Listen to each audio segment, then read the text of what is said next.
Hey YouTube, Kira Qualia here, bringing you all another Cardfight Vanguard Shadowverse Evolve collab set deck profile. This time around, we'll be doing the Pale Moon Runecraft deck. This deck is awesome. It focuses on being able to banish a wide variety of your Pale Moon followers and have the banish area act as the original soul, how Pale Moon used to act, with the Pale Moon Circus building up the amount of soul of your Vanguard to be able to call out the many different Pale Moon units from the soul. But in this game, focusing on the banish zone, with our followers being able to be called out from there, same as if it were the soul. So without further ado, let's go ahead and get started with the deck profile. So for starters, obviously, our leader being Runecraft for the deck, and our starting amulet, which is one of the rules for the Vanguard decks, being the girl who crossed the gap.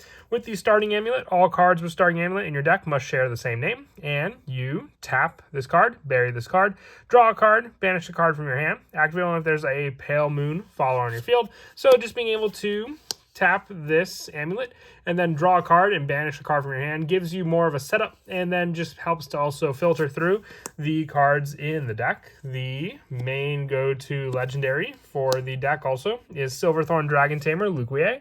With this card having Rush and Twin Drive, Fanfare, select up to one Pale Moon follower that costs 4 or less, up to one that costs 3 or less, and up to one that costs 2 or less in your banish zone, and summon them. So very similar to the original Luquier for their ability to be able to call out different grade units from the soul from the original unit. This one just calls out different cost cards from the banish, so very useful to get those cards set up in the banish to then be able to call out with this card's Fanfare. We're also running 3 copies of Nightmare Doll Alice with Twin Drive and a cost of 1 to evolve this card into her evolved form. With Fanfare, you banish the top card of your deck. If there are at least 5 cards in your banish zone, draw a card. So the more you set up with Alice, the more you can make use of as well. And then we'll go over the evolved ability of Alice when we get to the evolved deck. 3 copies of Golden Beast Tamer. With the Fanfare, you select a Pale Moon follower that costs 2 or less in your banish zone and summon it. And being able to tap this card to select an enemy follower on the field and deal it damage equal to the number of Pale Moon followers on your field. So the more you have set up for the Pale Moon Circus, the more damage you can, inflict thanks to Golden Beast Tamer, which it can't attack on the turn it is played anyway, so you might as well use it for the damage ability. We're also running 3 copies of Crimson Beast Tamer. For a cost of 1, you can evolve this card into Barking Manticore, which is the other card we run in the evolved deck. With Fanfare, to banish a Pale Moon card from your hand to draw 2 cards, and also Ward, acting more as a defensive card as well, thanks to it. And then being able to just sift through the deck even more and set up cards in your banish.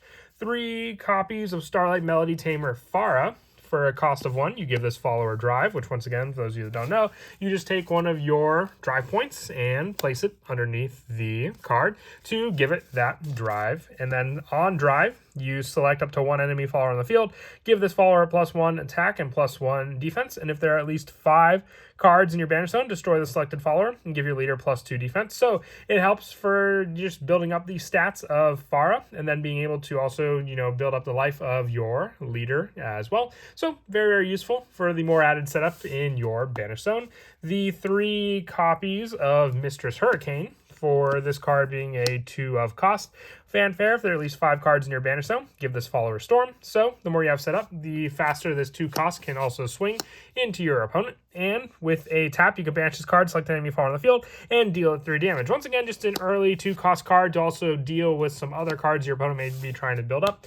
Regarding followers on the field, the 3 copies of Purple Trapezist. For Fanfare, you choose 1. You can either draw a card and banish a card from your hand, or 2, select a Pale Moon follower on your field, and if there are at least 5 cards in your banish zone, give it Storm. Being able to give Storm to something stronger on your field as well makes it all the more worth it for cards, especially with the Twin Drive ability also.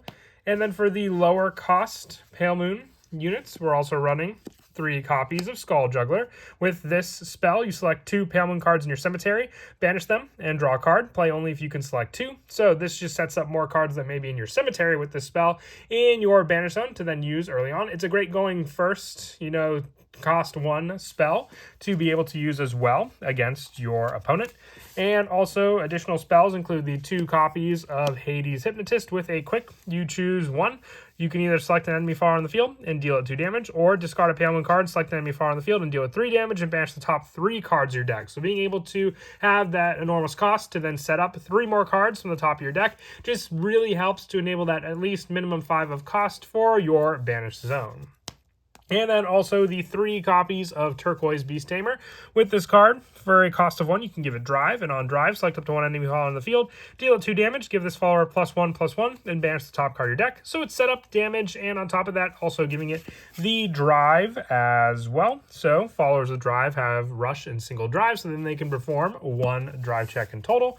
And then also the 2 copies of Jumping Jill for the last of our followers before we get to the trigger lineup. For a cost of 3, you can give this follower a drive, and on drive, select up to 1 Pale Moon card in your banish, add it to your hand, give this follower +1/+1, and fanfare, you banish the top 2 cards of your deck. So while you don't have to give it drive, having another banish 2 for this card, along with Hades Hypnotist, just make them lower cost cards to easily early on set up the Pale Moon Circus in the banish zone. For the triggers, we are running the 3 copies of Candy Clown, having Ward for a cost 2 and Fanfare, giving your leader +2 and banishing the top card of your deck, acts as more of a defensive card, and then also having the +3 when it's revealed by a drive check. The 3 copies of Dynamite Juggler. For Fanfare, banishing the top card of your deck. If there are at least 5 cards in your banish zone, deal 2 damage to each enemy leader. And if it's revealed by a drive check, give a follower on your field +2 attack as well. And then the final triggers just being the 2 copies of Rainbow Magician. Not running the stands, we have plenty of offensive power for the restand power in this deck with just the amount of followers we can call out thanks to the Pale Moon Circus. But 2 Rainbow Magician, having more draw power as well. And on Fanfare, you select the Pale Moon card in your banish zone, add it to your hand, and then banish a card from your hand. So it can help just to sift through the cards in your hand and the cards in your banish zone also. For the evolved deck, we are running the 3 copies of Nightmare Doll Alice Evolved, having Twin Drive, and on Evolve, you choose 1. Select a Pale Moon follower that costs 2 or less in your banished, and summon it, or you can, for the second ability, pay an additional 4, and select a Pale Moon follower in your banished zone and summon it. So then you either have the cost 2 or less, or just any Pale Moon follower for the banished to be able to play if you're willing to pay the additional cost. With the original Alice being a cost of 3, you would need this, the Evolve point, which would be 1, and then the cost for 4 for this for your entire turn. So more of a turn 8 option to fully go for this combo if need be,